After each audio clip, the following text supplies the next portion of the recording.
O Amazônia TV entrevista nesta sexta o candidato a prefeito Jerônimo Maranhão. Como explicamos, estamos primeiro conversando com os candidatos que ocupam as últimas posições na pesquisa de intenção de voto do Ibope, divulgada no dia 16 de agosto na TV Amazonas. Vamos acompanhar a conversa do candidato com Cleiton Pascarelli. Olá, Liliane, boa tarde. A gente vai conversar agora com o candidato Jerônimo Maranhão, do PMN, o Partido da Mobilização Nacional. Aqui nessa urna tem os assuntos que o candidato vai sortear para poder explicar melhor os projetos que ele tem para Manaus, caso seja eleito. Só não terão os assuntos orçamento, transporte e meio ambiente, porque esses assuntos ele já discutiu na entrevista que ele concedeu ao Jornal do Amazonas. Muito boa tarde, candidato. Muito obrigado por ter vindo aqui com a gente. Eu começo o senhor perguntando sobre o seu vice. Por que da escolha dele e qual vai ser o papel do vice caso o senhor seja eleito? Pronto, se eu morrer, quem assume é o vice. É óbvio. Então eu tenho que escolher um vice que tenha capacidade técnica para administrar a prefeitura. Outra coisa, você também tem que usar o vice exatamente para quê? Para tornar o processo mais eficiente, porque não pode ser tudo resolvido por uma só pessoa. Se você distribui os cargos e as funções, automaticamente ele já representa um custo para a prefeitura. Então, você tem que aproveitar o vice para que ele realmente seja eficiente e trabalhe também para fazer alguma atividade. Candidato, a gente começa a sortear os temas agora. Estão aqui, o senhor escolhe um, por favor. Primeiro assunto: política para mulheres. Quais são os projetos que o senhor tem para isso? A população ela tem que entender que a política para a mulher tem que ser a mesma política para o homem, tem que ser a mesma política para a criança. Os direitos são iguais, tanto para o rico quanto para os pobres. O direito e as obrigações, os direitos e os deveres são os mesmos. Então, na realidade, tem que ser igualitário para todo mundo. As pessoas elas têm que ter um serviço de qualidade dado pela prefeitura, independentemente de classe, independentemente de em que posição ela se encontra. Vamos para o próximo assunto.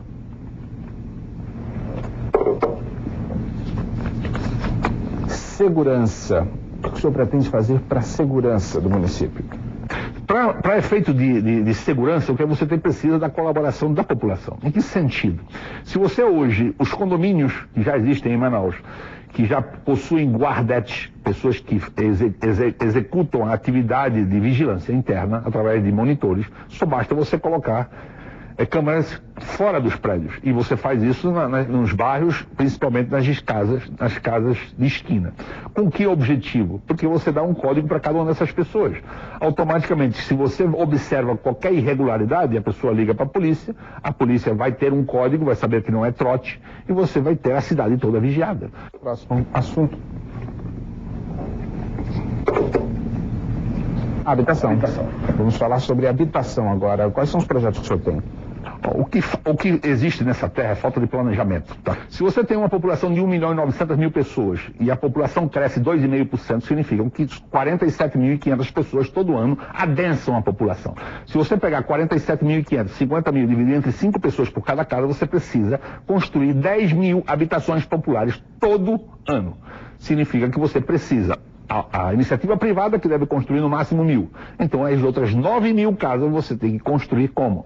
Utilizando Minha Casa Minha Vida, utilizando projetos onde a própria população possa participar da construção, com você colocando um engenheiro e um mestre de obra. Próximo assunto, candidato. Trânsito. Vamos falar de trânsito. Eu trouxe essa solução desde 2009. Que consiste em sair um metrô, saindo da Praça da Saudade até o Distrito Industrial, são 4 linhas de metrô subterrâneo, você escava 8 metros na Constantino Nery, vai colocando os blocos de concreto, automaticamente você resolve, a parte de cima já é a pista. Você, durante esse percurso que sai da Praça da Saudade até o Distrito Industrial, você constrói edifício garagem, as pessoas colocam um carro, entram dentro do transporte coletivo e chegam a seu destino. E automaticamente os ônibus, você elimina eles, por quê? Porque eles só começam a rodar nos bairros, principalmente na Praça da Saudade, no centro da cidade, só para suprir, alimentar o metrô. E todos eles vão fazer exatamente isso, alimentar o metrô. E o que chamam hoje de BRT, que é exatamente o mesmo expresso, vai ser uma linha na qual vai pegar os passageiros, porque o metrô ele para de 2 em 2 quilômetros. Então, nesse percurso entre 2 quilômetros, você coloca o ônibus que vai fazer esse percurso, exatamente para levar as pessoas de um ponto ao outro. Candidato, o senhor tem 1 minuto para suas considerações finais. A população ela tem que escolher. Eu saí candidato com esse objetivo. Mudança. Vocês, 50% da população não sabia em quem escolher. Eu estou saindo porque eu sou um técnico, eu não gosto de oba-oba, festa e farra com seu dinheiro, vocês vão me contratar para que eu administre corretamente seu dinheiro. Então, automaticamente é o seguinte, vocês têm que saber escolher.